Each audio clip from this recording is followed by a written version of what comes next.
Yung pinakamalalang nagawa mo in a relationship, I'll start. Pinayagan ko siya gumamit ng dating app kasi kailangan daw niya to meet new friends.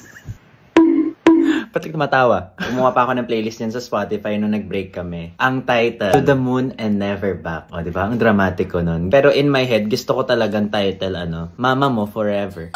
Total, malapit na rin ang Valentine's Day. I-reminisce natin yung mga kabaliwan natin. Ito yung mga kanta doon. May stages yan. Siyempre, yung ma-realize mo muna. Wala na siya. Yung medyo in denial ka pa konti. Kasi hindi ka pa makapaniwala nun eh.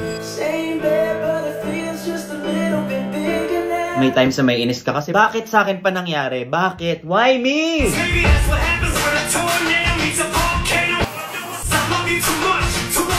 Papasok rin sa isip mo na, baka naman pwede pa natin i-try.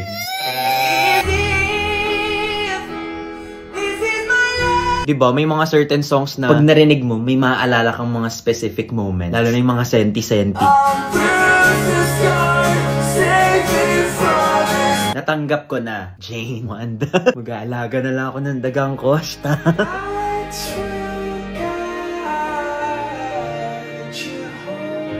At the end of the day, nagkaroon ako ng magandang playlist. Thank you! Meron din siyang playlist. Pa-share naman yan.